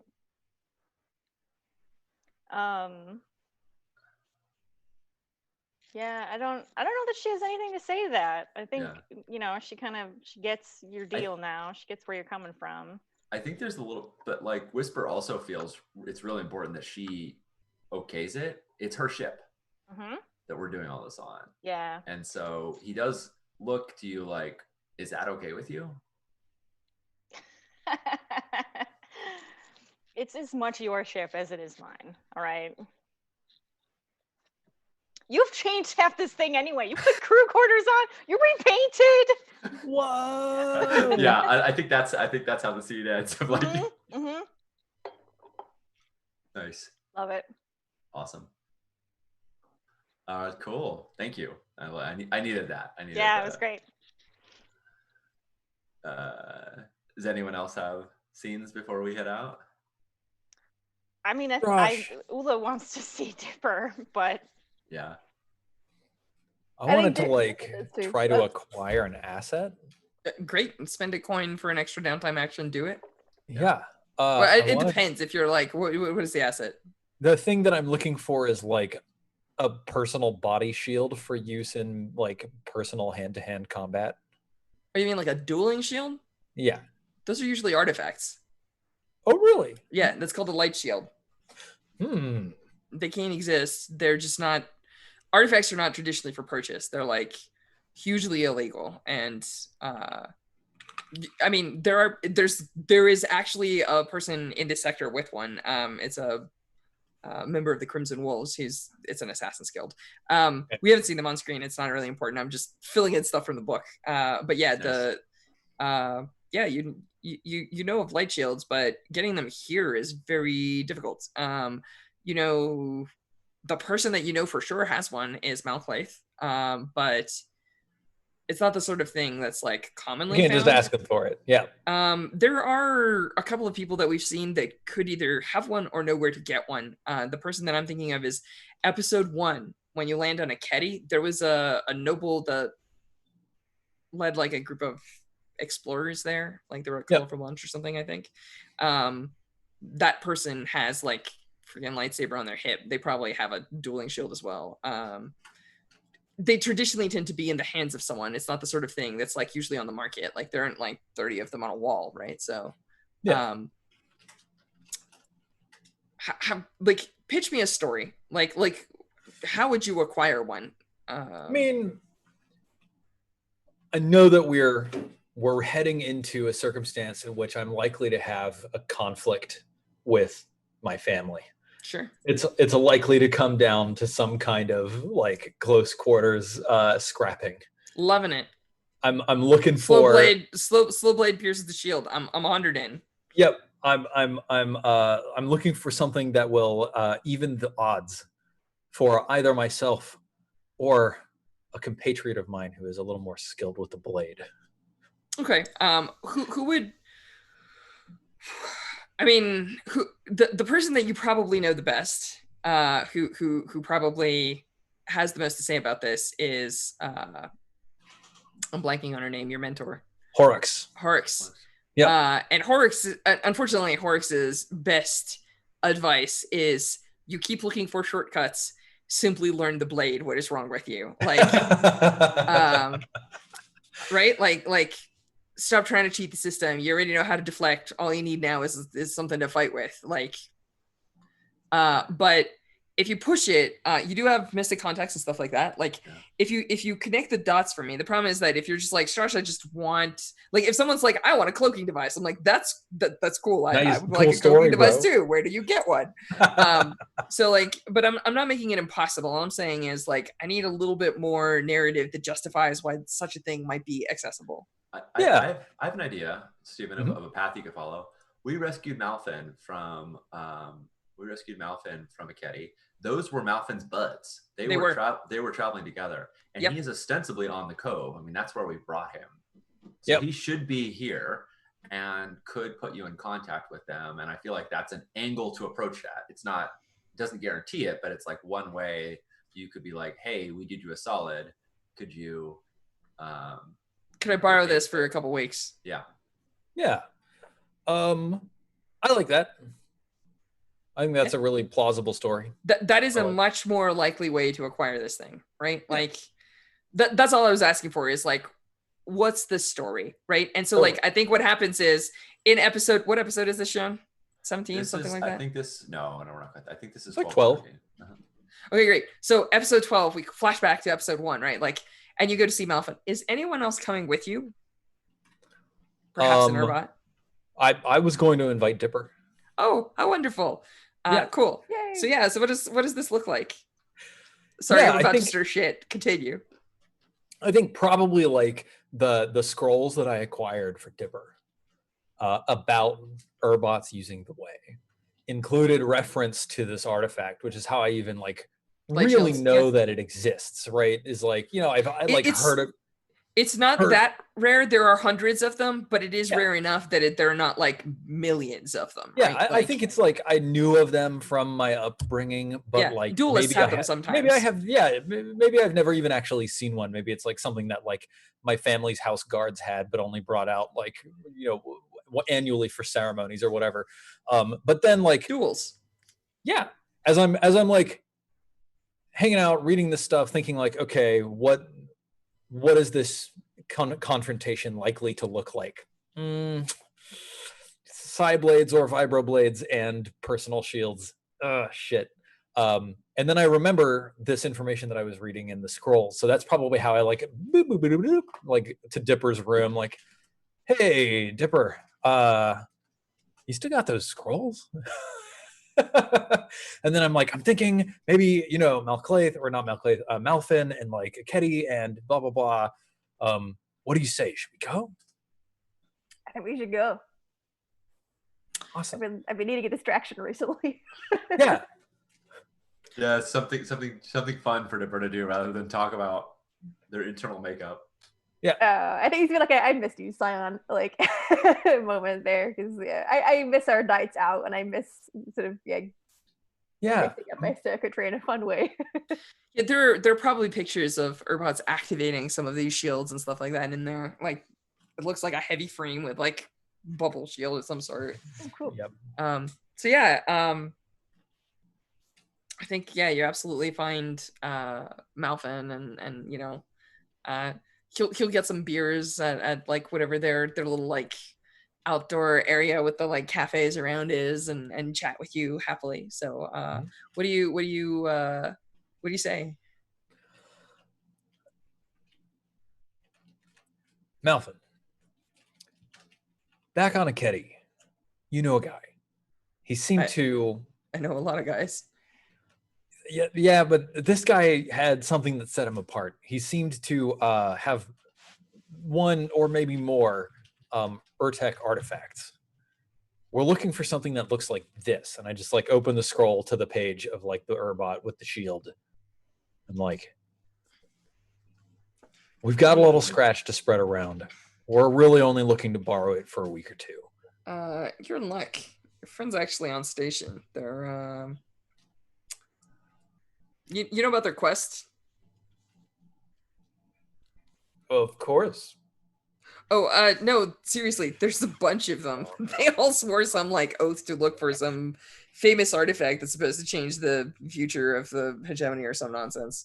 I don't really know a whole lot about it, but their crew is a good bunch, and they have really good adventures going to really strange places. So, if you need somebody to watch your back, the Knights are actually like a pretty good bunch. As he says, they're looking for some artifacts to change the future. I just like look over at Dipper, and then I go, "Oh, yeah, cool. Like, can you like set up an intro?"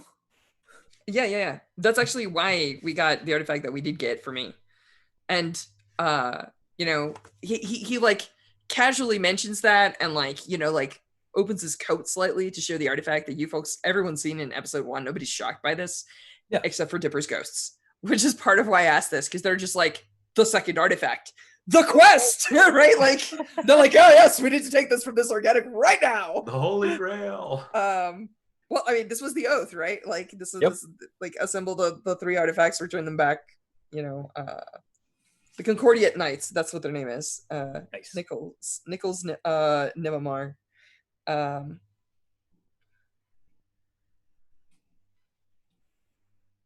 Yep. So yeah, he says like, the Nimamar kid is here. So he's like, I'll get you an intro. Just like, if you want to chill here for a bit, I can probably get him here. If you want to talk to him, like, in some sort of private place, that's fine too. So yeah, he doesn't understand that there's anything going on, but Dipper, like, every light inside you is just like, yes, there's the thing. We need the thing. Take the thing. Give me the thing. I think the person we met was Alvoran. Back on Alvoran? Yeah, Alvoran. I think that was that name. Okay, so then it would be Nipe. Yeah. All right. I don't know. Does that sound familiar to Alvoran? So House Varan is actually the house that holds Ecliptus. Perfect. Yeah, no, I can dig it. So yeah, let's do that. So yeah, what are you folks doing? I'm mostly asking Dipper because like to everyone else, everything is perfectly normal. Nobody's saying anything, but Dipper's eyes are like colors. What would you like to do? Well, I guess I have a meta question before I do a thing. Yeah, of course. Go ahead. It's like okay with the plays. My thought is to just try and steal the artifact. Beautiful. That's just a sneak roll. No problem. Yeah. If everyone's okay with that. Yeah. Yeah. Cool.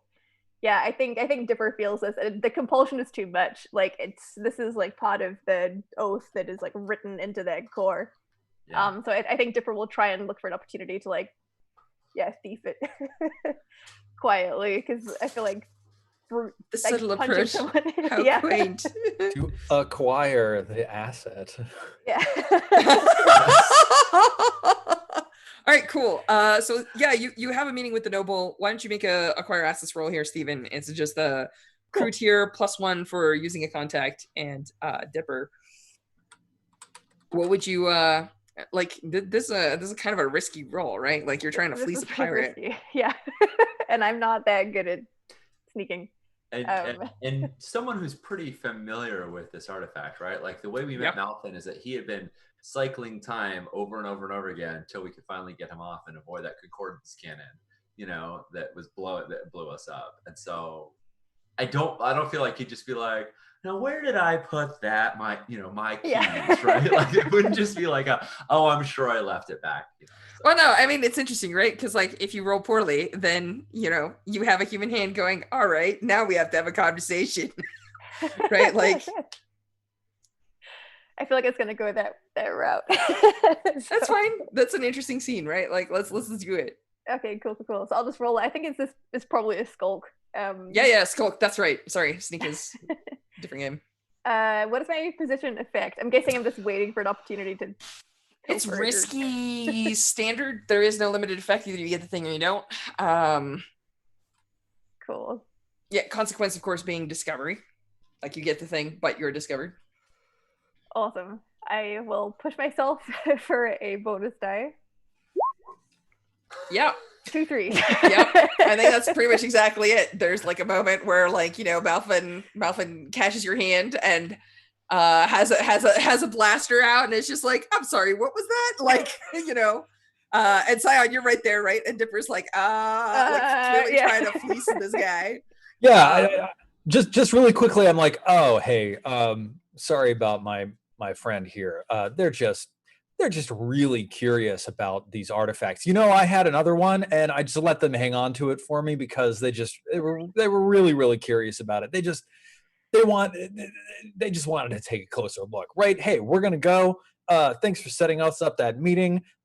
Make sure that when you make the calendar appointment, the name you should put down is a Yoniyama, and we'll see you there. It's gonna be great. Okay, Dipper, come this way.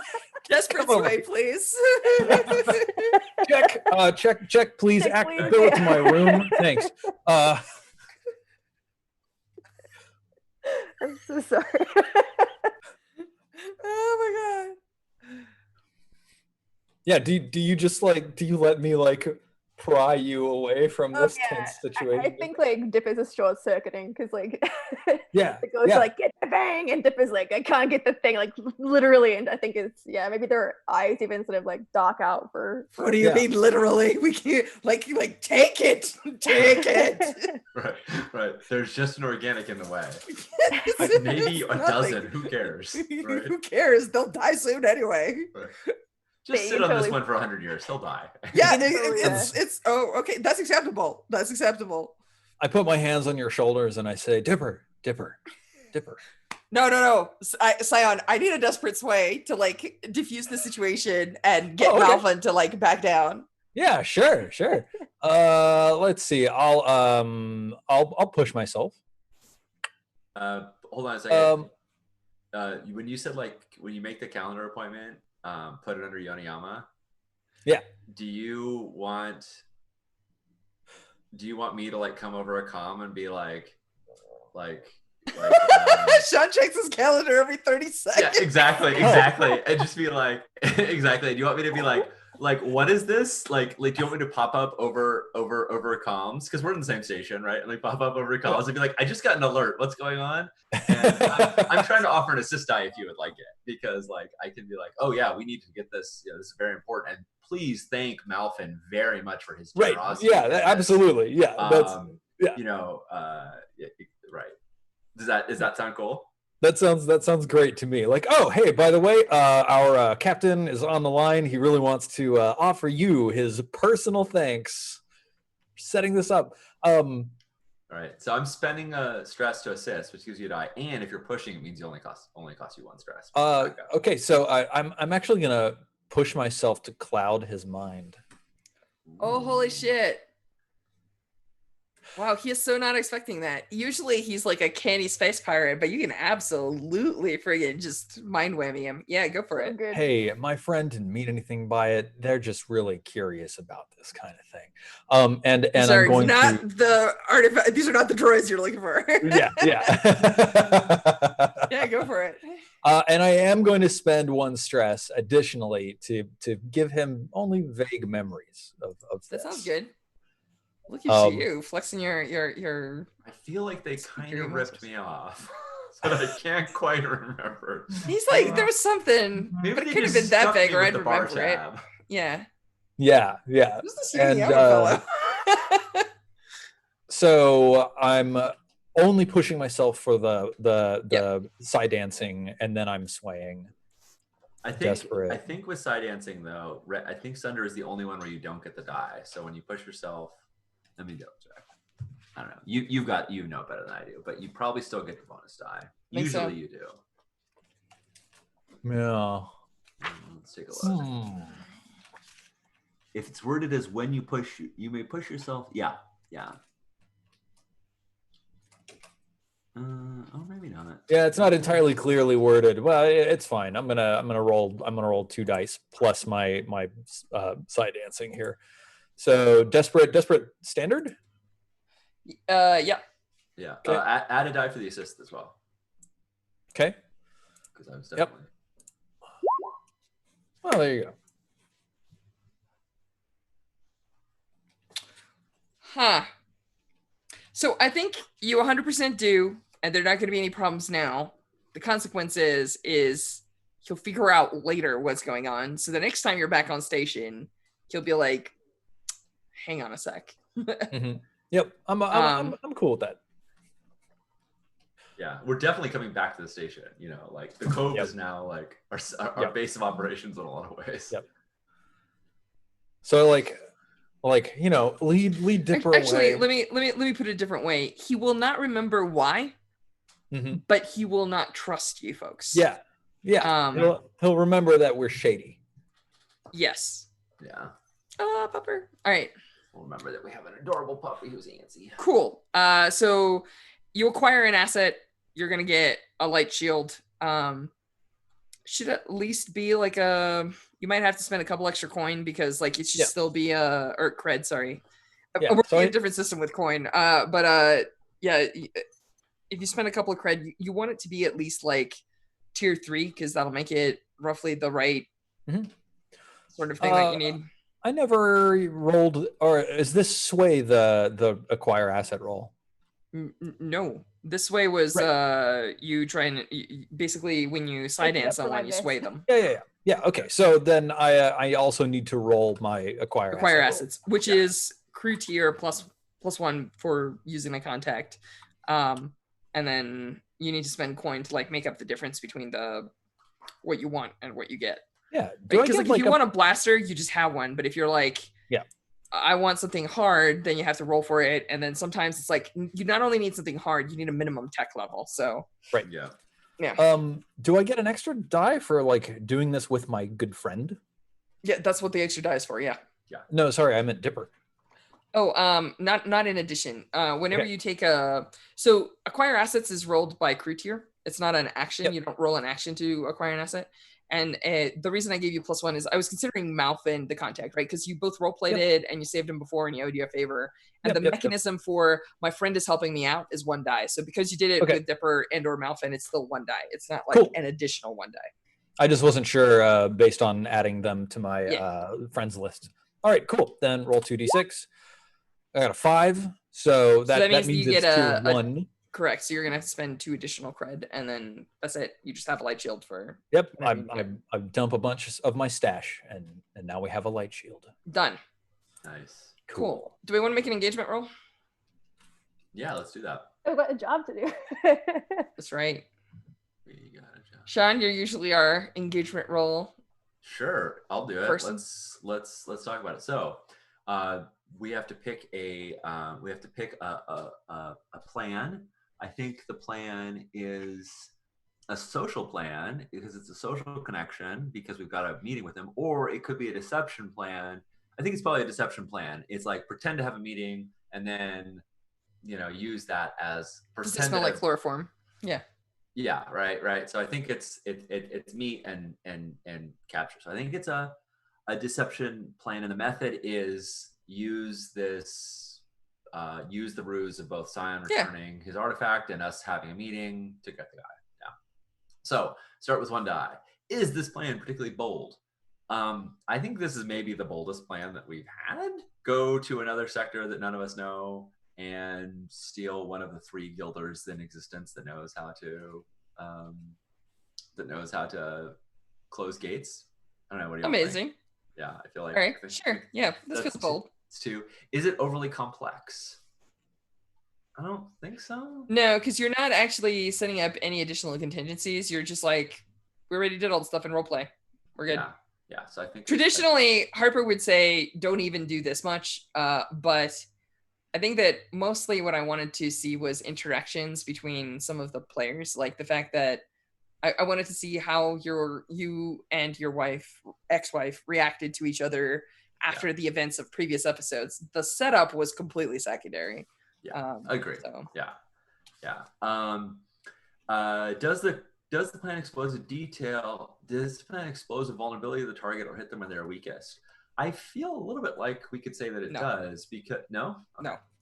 All right. The target actually doesn't have any clue that you're coming, but the people that would protect the target are not necessarily looking for you specifically, but they definitely want to make sure that this person is safe.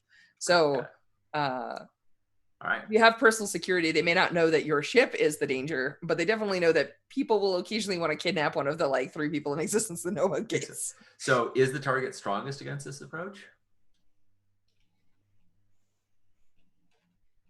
Yeah. Okay. Down to 1 die. Can any of your friends or contact provide aids or insight in the operation? We already said yes. That's not even a question. Up to 2. Are any of your enemies or rivals interfering with the operation? Not currently. Cool. We're 2. Particularly because there are nobles saying that you should totally go to that sector. Yeah. Or any other elements you want to consider? Maybe a tier will give you plus or minus a D. So minus 1 D. Yeah, sorry. I mean, we're tier 1 now. That means +1, right? What's that mean? Yeah, you should totally check what the guilds are. They're really big. Yeah. So I think we're down to 1 die. Let me double check that. Yeah. 1, boulder daring 2, strongest 1. Can our friends help 2? Lower tier 1. Yep. We're at 1 whopping die. There's no bad engagement rolls. That's what I like to There say. are only amazing engagement rolls. All right. 1 dice.